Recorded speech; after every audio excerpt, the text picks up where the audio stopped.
Yeah, here we are in one of the warmest days of the year with the windows up and the fans off and... no aircon. You wishing you had air conditioning? Yeah.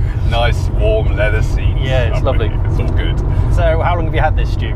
That's a good question. Right, how long have I had this? I got this in 2012, so what's that, 6 years now? Yeah. Coming up for 6 years? Yeah, actually pretty much 6 years this month, actually. Okay. So, yeah, but it, like I wanted one, I've always really, really loved the shape. Yeah. Like, at the time when I was looking for this car, like I say, I'd always loved the shape, but everyone was like, they're all wanting a 993, and I never really got that, because for me, this is like the classic Porsche shape with the wings and all of that kind of stuff. And I thought, well, hang on a second, it's got that classic shape, but also it's more modern than the sort of the pre-1990s cars. So it's got fuel injection, it's got ABS, it's got all of those things that you just make it a bit more bearable on a day-to-day basis. So I'd always wanted one, and like I say, everyone was sort of buying 993s at the time. But even so, there weren't that many around. So spent about 6 months looking for one, and then obviously this one came up. Probably not the colour I would have chosen. Was it not? No, definitely not. No. See, it looks fantastic in red. I think it does. Red's a bit flashy for me, like, so I would have got a silver one or a blue one. But the reality is, like, when I was looking for 6 months, and you basically, one would come up, and if it was any good, it would literally go in 24 hours. So this one came up, and I just went for it, and it was in great condition, so I just bought it and went from there, basically. So so been really happy with it ever since. So, yeah, love it as a car. Fantastic. And kind of, you know, I'm not imagining that you commute in this, so what's its kind of its use? Yeah, definitely not when it's 30 degrees, that's for sure. So I just use it for weekends, basically. So I don't really use it over the winter. I've done a couple of track days in it now, so it's not a track car though. I've not set it up that way. The idea with this car is you can go out for a drive on a Sunday in it, you can go to Goodwood in it, you can go to Le Mans in it, you go around the Alps in it, all of those kind of things really. So that's what I use it for. I've done about maybe 15,000 miles, something like that, maybe a bit more since I got it. So I do use it, but not every day. I don't want to ruin it. I want it to if you use a car every day, doesn't matter how amazing it is, it loses that normal, right? Yes, that's it. Yeah, it loses that special thing. That's exactly it. Yeah. So I never want that to happen with this. I got a couple of cars, and this would be the last one I got rid of. Really? The plans to keep this above all of the others for as long as I can. This one's got you. I love everything about it. It does everything so well. It's not the fastest car in the world, it's not the most comfortable car in the world, it's got no air conditioning, but it's just everything about it, it's really mechanical. If you work on it, it's mechanical, the steering feels mechanical, everything it feels raw and analog, and I really, really like that. But it's still just about modern enough to like the other day went for a 5-hour drive in it. Nice. Up north, and you can do that, right? You've got a radio, you've got everything else, and it just works. So I don't know, like a 1970s car or whatever like that, I think you're going to be struggling doing that, or something might go wrong, or I think the ones before this didn't have like a galvanised body and all those kind of things, so you start getting problems sort of further down the line. So but this just it's got the looks, but it's got the modern edge to it as well. So I just love it. I love everything about it. And like you say, you know, when's this from? 1991? No, it's 1993. So 93. Just a bit of nerd history for you. Yeah. So they started making these, I think, in '89. Okay. And they stopped in about '94, give or take. Yeah. I think '94 was the crossover year, so they made 993s then as well. Right. But they did a couple of variants, obviously, but they effectively did a Mark 1 and a Mark 2. They look identical. I think unless you really know the very small details they change, you won't see it. Okay. And this is a Mark II, so this is, to answer your question, this is a 1993 car, and it's the Mark II, so it's got sort of the little updates that happen to the car as well. Fantastic. I can't imagine taking delivery of one of these in 1993. It must have felt incredible. I know you've said it's not the quickest, but it's not slow.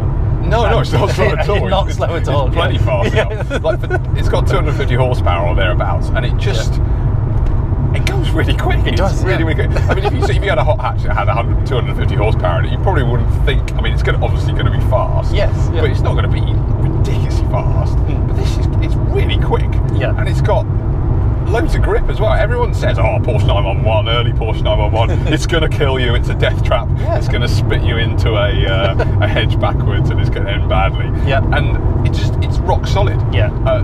Obviously it's different if it's raining or something like that, or you're just going crazy. But because the engine's over the rear wheels and the rear wheels are quite wide, there's just so much grip on the rear tyres that you have to be just a lunatic to basically try and unstick it. Yes. Certainly to try.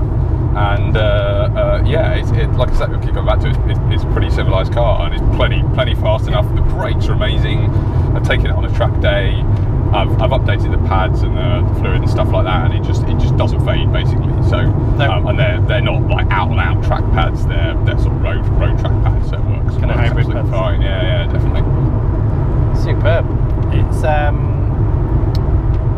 need a pause to wipe my brow. Lack of air conditioning. Lack of air conditioning. I think we'll splice this out of the edit. Yeah. No, we won't. No. What weight is this? What weight? Well, yeah. How heavy is this? What weight? About how shall I phrase that question? 1,300 kilos, something like that. 1,350. Okay. No, I know exactly how much it weighs. Like, I thought you might. Yeah. Something told me about that. Yeah. What you say? It's 1,350 kilos to answer your question, with I think about half a tank of petrol or something like that. So they vary depending on what you have in them. So obviously, if you have things like aircon, which is a great idea, but no one put that in this car. That maybe add 20 kilos or whatever. I've taken a few bits and bobs out. So I've taken like the rear seat belts out. I've taken the rear seats are not there, although it looks like they're there. Yep. So that all of that sort of, and because it's Porsche, they massively over-engineer all these things. Okay. So you think, well, just take the little rear seat rests out, that won't take much weight out. It's about 20 kilos or something like that. And they're just like, everything about this car is just massively over-engineered. Yeah. And it's great, because if you ever do anything on it, it's like a giant Meccano set.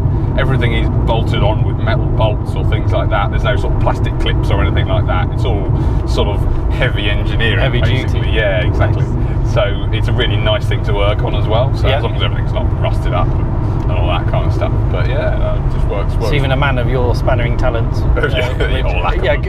compared to mine, which are terrible, but it feels accessible to work on and improve and kind of do and that kind of stuff. Yeah, definitely. You can certainly tinker around them. And if you go onto the forums and stuff, lots of people have they've taken their engines out, they've rebuilt their engines and done all that kind of stuff. I would never go anywhere near that. I think that's a recipe for disaster for someone with my mechanical skills. But you can certainly do stuff on your own around brakes and sort of belts and little things like that, basically. So it's all pretty accessible. It's all pretty easy. So in terms of modifying the car or improving it in any way, what have you kind of got planned for that?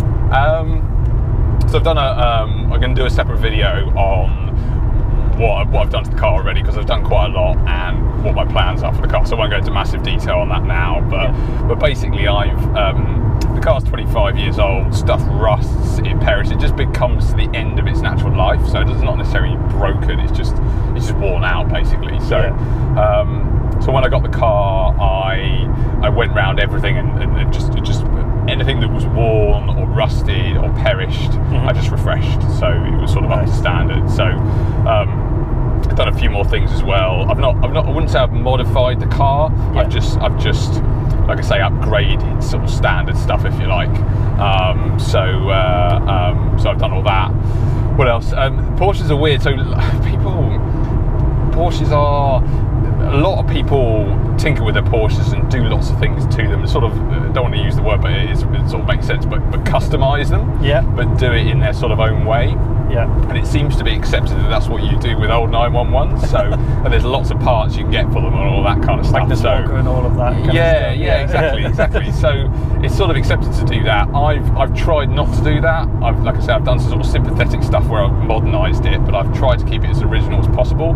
I don't need to turn it into a track car and anything like that. So I enjoy it for what it is. So I've just tried to make it as usable as possible for what it was intended to do. Yeah. And where it makes sense to do like a sensible upgrade, I have done. So I've sort of made the brakes a bit stronger and things like that, but not so they squeal everywhere and all that kind of stuff. So the problem you have though is everything's so expensive on a Porsche. I bought there's a rubber cap that sits on the end of the rear lights, and all it does is just it's just a surround for the light. It doesn't do anything. Okay. It's an inanimate object made of rubber, and it's that big, and it costs £15, or was that $20, right? So I don't think it's not on its own, it's not a large amount of money, but for what you're buying that costs, I don't know, 20 pence to make, it's just like, really, you're charging me how much for that? Yeah.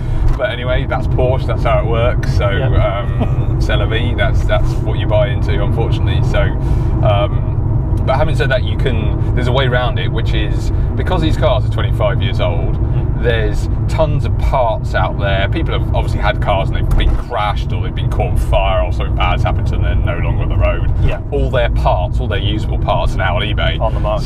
So you can go on an eBay and you can buy whatever you need there. I needed a back box, that split. The catalytic converter somehow managed to break in half. Okay. And you can get all these things cost thousands if you go to Porsche. Yeah. Go on eBay, you get a second-hand one, and because if you get it from a low mileage car, because all these parts are over-engineered in the first place, they're pretty much good as new. They'll last you another 10 years, and they're a fraction of the cost. So you can pick up a lot of original parts there, and I use that for quite a lot. My sunroof has just stopped working because a clip's broken. Again, go on eBay, you can buy the whole mechanism, it's 60 quid, and away you go. So if I went to Porsche for that, they'd probably put a new roof on the car or something like that. That's just the way it works. So yeah, there was ways around it. By far and away the best mod that I've done though is to the airbox. Okay. So I like this one. You've already witnessed this basically, or heard this. So basically what you can do is you can get the airbox. It's about the size of a shoebox, and the filter sits in the middle and air comes in one side through a little hole, and it goes through the filter and into the engine. And what you can do is, if you drill holes in the non-engine side of the airbox, so the unfiltered air, what it effectively does is add a sport button to your exhaust, which is connected to your accelerator. So as you express the accelerator, the throttle opens up and all the sound from the engine comes out via these holes, right? So you're supposed to drill, like, I don't know, 5 or 6 holes the size of a coin. Okay. So I started by doing this, and then basically it escalated, and I ended up cutting a A3 sized aperture out of the airbox. So and the results are amazing. It's so good. I'll try and do it now. I don't know if we can hear it, so let's just go down. So basically, if you drive normally, it's absolutely normal. This is the beauty of it, right? So if you drive normally, it makes no difference whatsoever, and you're terrorising no one. If I floor it, I don't know whether you can pick that up, but it just makes a glorious noise. And it just howls, it wails like a proper 911. Fantastic. And it's just brilliant, and it's free. Or it would have been free had it not been for the fact that I'm OCD, and obviously I couldn't take my nice pristine original airbox and drill holes in it. I had to buy a second one off of eBay and drill holes in that, and that cost like 50 quid or something like that. So it's the way to do it. But yeah, it's the way to do it. So still £50 for that kind of noise. It's a bargain. I mean, blimey, what's that? Two rubber seals. So something like that. My math isn't quite that great, but in Porsche terms, that is an absolute bargain. So very happy with that. I highly recommend it to anyone who has one of these cars. So do it. Drill your airbox. Definitely. So other than that, the stuff I'm going to do to it, but I'll talk about that in the other video. It's all sort of the nice to haves now. Basically, the car is mechanically sound now, and it's just about, right, how do I enhance the car and sort of take it forward from there, really. So I'll probably do that in another video. Exactly, and I think you've done a great job on that. You know, certainly here in the passenger seat, you know, expect a car of this age, you know, to have the odd squeak and rattle and stuff like that, but it's, you know, it's just so well pretty together. Solid, yeah. It is, yeah. And that's the whole solid idea. I've tried to basically get the car as without doing sort of a complete strip of the car and rebuild. I've just tried to make it as usable and as factory fresh as possible. Yeah. But obviously it is 25 years old, but mechanically it should be pretty sound and pretty tight as well. Everything's quite solid basically. So all bushes in the gearbox I've had replaced, for example. So that seems to work. I know. I mean, some people can go completely. You can't go nuts on these cars and put bigger engines in them and massive brakes and all that kind of stuff. It's not what I use the car for. No. I use the car for. I want it to be usable. It changes the character, doesn't it? It does. It does completely. So it's plenty fast enough. It stops well enough. It does everything that I want it to do. I just want it to be reliable and preferably not leak as much oil as it does. But I'll probably come to that another time about these cars are leaking oil and the fact that it's sort of normal. But yeah, no, it just works really, really well. So I guess obviously we talked about that we're doing another video on the I guess what I've done to the car in a bit more detail. That'd be really good to see that kind of level of detail and that kind of stuff. Yeah, I think it makes sense to do, and I think probably a good way. I mean, obviously we've got the car, so if we want to do another video, we can. So let us know what you want us to see, or what you want to see, what you want us to video. Yeah, tell us. And I think we can video that. You're going to do a segment in a minute, hopefully around. You're going to drive the car and I'm excited about that. First impressions, call it what you will. Yeah, compared to new cars and that kind of stuff would be really good. Yeah, but like I say, if there's anything you want us to specifically do around this car or dive into from a detail perspective, leave it in the comments, and what we'll do is we'll try and put a video on that. So, so thanks for watching. Awesome, thanks a lot.